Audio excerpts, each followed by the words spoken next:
Live cities देख रहे हैं। मैं अरुण कुमार पांडे, नमस्कार। आज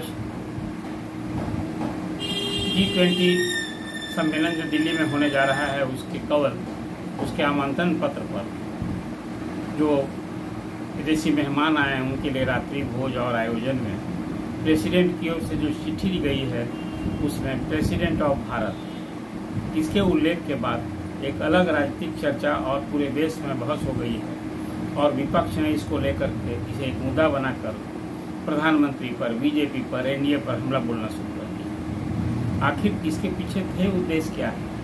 अब याद होगा कि 7 सितंबर से एक इंडोनेशिया में जो बैठक हो रही है उसमें प्राइम मिनिस्टर ऑफ भारत इस आशय का उस नोट में उल्लेख किया गया है। तो हमें लगता है कि प्रधानमंत्री नरेंद्र मोदी ने जो कई कॉल दिया है, जैसे one nation one election, one nation one tax, उसी तरह से मुझे लगता है कि वन नेशन वन नेम, ये कॉल के तहत अभी जो इंडिया अर्थात भारत था तब उसको कहीं न कहीं सिर्फ एक नाम देश का रहे, वो सिर्फ भारत रहे, इस दिशा में प्रधानमंत्री ने ये पहल की है, ये सोच है और उसी दिशा में ये कुछ अभी सब कुछ कदम उठाने की तैयारी हो गई है और इसकी कदम चला है प्रधानमंत्री का। और अब ये मुद्दा भी कहीं न कहीं बहस का मुद्दा हो गया है कि क्या ये सुगम होगा, सरल होगा इसे नाम बदलना। तो नाम तो बदला नहीं जा रहा है, अभी केंद्र सरकार की ओर से सफाई आई है कि देश का नाम थोड़े बदला जा रहा है। देश का नाम भारत है और इंडिया भी, इंडिया अर्थात भारत है। तो एक नाम करने की बात अब हो रही है। अब एक नाम करने की बात की कुछ नहीं हो रही। हमें लगता है कि संसद का जो सत्र शुरू हो रहा है, विशेष सत्र, उसमें इस संबंध में कोई विधेयक लाया जा सकता है। हालांकि अभी स्पष्ट नहीं किया गया केंद्र सरकार की ओर से कि ये विधेयक आएगा ही, लेकिन जो कुछ अभी सामने तस्वीर आई है उसके हिसाब से आखिर क्या तात्पर्य था। अब तक लोग तो या जो भी कुछ कॉन्स्टिट्यूशन से लेकर के और कई सारे नाम गवर्नमेंट ऑफ इंडिया कहलाता है, तो अभी गवर्नमेंट ऑफ भारत कहा जाएगा। जब सरकार एक नाम, एक नेशन एक नाम की बात जब करेगी तो अब सब जगह, अब इंडिया की जगह भारत ही सबका प्रयोग होगा। इसके लिए संविधान का जो अनुच्छेद 1 है जिसमें देश का नाम इंडिया अर्थात भारत है, वहाँ संशोधन करना होगा कि नहीं, अब यह सिर्फ भारत के नाम से यह देश जाना जाएगा। और इसके साथ ही इसके लिए जो संविधान के दूसरे अनुच्छेद में भी संशोधन करने होंगे इस प्रस्ताव को लाने के लिए। और फिर ये एक ऐसा प्रस्ताव होगा कि 2/3 बहुमत से संविधान संशोधन का यह प्रस्ताव पारित कराना होगा। तो सरकार अब इस दिशा में जब पहल की है तो एक वन नेशन वन इलेक्शन की बात है, उसी तरह से वन नेशन वन टैक्स की बात है। अब एक कदम आगे वन नेशन वन नेम की तरह ये चर्चा शुरू। अब इधर भाजपा विरोधी दलों ने जो एक मोर्चा बनाया है INDA के नाम से, जिसको इंडिया कह रहे हैं आप, तो अब इंडिया के जवाब में भारत हो गया है। अब एक और जो अभी लोकसभा का चुनावी जंग होगा, एक तरफ इंडिया में शामिल दल होंगे और दूसरी तरफ जो NDA है और खास करके देश का नाम भारत होगा। मतलब अब एक इंडिया बनाम भारत की राजनीति। अब देश में देश का नाम एक हो जाएगा भारत, तो फिर इंडिया का क्या तात्पर्य रह जाएगा?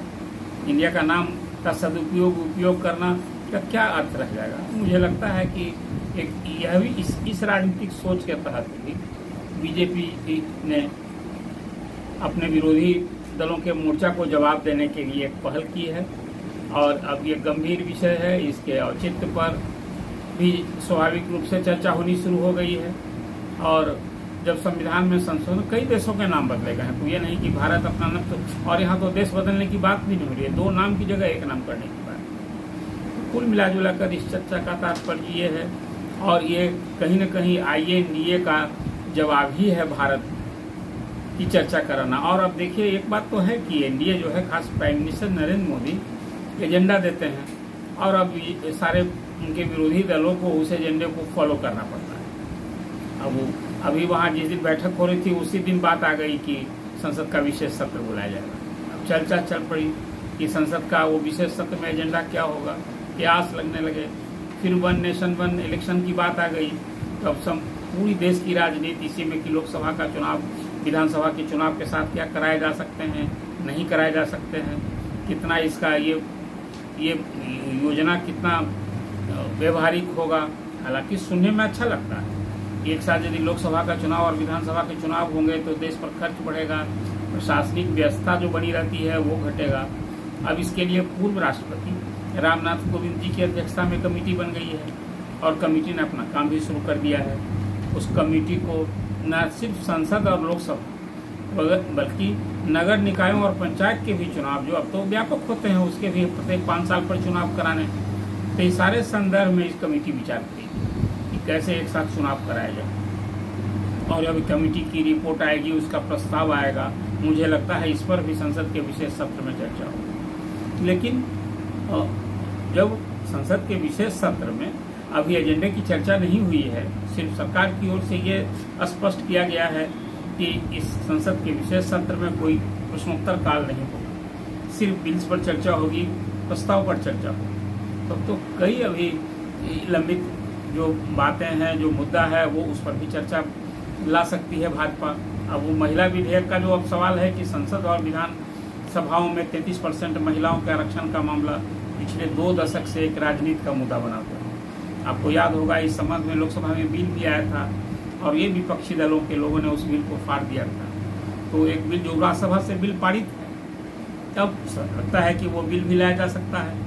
फिर अभी रोहिणी कमीशन की रिपोर्ट आ गई है जो केंद्र सरकार के हवाले है, जिसमें केंद्र सरकार की नौकरियों में पिछड़े वर्ग के लिए जो 27% आरक्षण है उसका वर्गीकरण करना है। जैसे बिहार में अभी मोहरीलाल कमीशन की रिपोर्ट के तहत यहाँ पिछड़ों की 2 जमात है 27% में, पिछड़ा अति पिछड़ा, तो वहाँ 2, 3, 4 कैटेगरी बनाने की बात हो रही है। मतलब वो पिछड़े वर्ग का भी वर्गीकरण होगा। इस संबंध में एक रिपोर्ट आई है, वो भी एक रिपोर्ट यदि रोहिणी कमीशन की रिपोर्ट भाजपा लागू करेगी तो एक बड़ा एजेंडा होगा।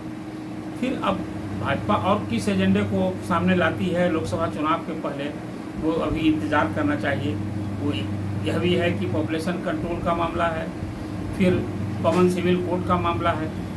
भाजपा और कौन सा एजेंडा सामने लाती है जो सचमुच बीजेपी के खिलाफ जो विरोधी दल हैं उनके लिए किस एजेंडे पर, सब एजेंडे पर अब उसको मीट करना पड़ रहा है। ये चुनौती अभी सामने है। तो लोकसभा की चुनाव के संदर्भ में तो केंद्र सरकार की ओर से स्पष्ट कर दिया गया है कि लोकसभा का चुनाव नियत समय पर होगा, नहीं पहले होगा ना बाद में होगा। इस 1 नेशन 1 इलेक्शन के बाद विपक्ष को आशंका थी। बिहार के ही मुख्यमंत्री नीतीश कुमार ने और पश्चिम बंगाल की मुख्यमंत्री ममता बनर्जी ने कहा था कि लोकसभा चुनाव पहले हो सकते हैं, लेकिन केंद्रीय मंत्री अनुराग ठाकुर ने केंद्र सरकार की ओर से सफाई दे दी है कि नहीं, लोकसभा का चुनाव नियत समय पर होगा, न पहले होगा न बाद में होगा। आज जैसी बात मैंने इंडिया और भारत के संदर्भ में की है, इस संदर्भ में भी आज सफाई आ गई है कि देश का नाम बदलने की कोई ऐसी बात नहीं है। और सचमुच देश का नाम नहीं बदलेगी। तो जब आप 2 नाम है, एक नाम करना चाहते हैं, क्या वो इंडिया की जगह भारत सिर्फ भारत कहलाएगा? तो अब देखना है कि इस संदर्भ में क्या इसका राजनीतिक रंग और रूप लेता है। लेकिन प्रधानमंत्री की जो सोच है 1 नेशन 1 नेम, अब इस दिशा में केंद्र सरकार की ये पहल है। और संसद के विशेष सत्र में इस संबंध में जब वो बिल आता है तब देखना होगा कि इसकी परिणति क्या होगी। फिर अभी केंद्र के इन सारे मुद्दों पर विपक्ष उलझा है, सबका प्रतिकार कर रहा है, विरोध कर रहा है। और उसमें जो जनता के जो दूसरे सवाल हैं, जैसे महंगाई है, बेरोजगारी है, ऐसे सब सादे स्वाभाविक रूप से इन मुद्दों से जो विपक्ष सरकार को घेर सकता है, ये मुद्दे गौण हो गए हैं। और विपक्ष सरकार द्वारा जो एजेंडा दिया जा रहा है उसी पर चर्चा हो रही है। मुझे लगता है कि इंडिया और भारत के संदर्भ में जो मैंने बातें आपके सामने रखी है, वो इस आपकी क्या राय है? आप अपनी राय कमेंट दें और आपके कमेंट पर लाइक करें हमारे इस चर्चा को, और कमेंट भी ज़रूर दें ताकि आपकी इस राय को फिर जो समीचीन होगा, व्यवहारिक होगा, मुझे लगता है कि उसकी चर्चा भी करनी चाहिए। तो अगली चर्चा में, अभी तो जब तक ये चर्चा सामने आई है इंडिया और भारत की, तो जब इसका एक लॉजिकल एंड जब तक नहीं हो जाएगा तभी तो चर्चा होती रहेगी। तो मुझे लगता है इस चर्चा में आप भी शामिल हों और अपना कमेंट देकर हमें मदद करें।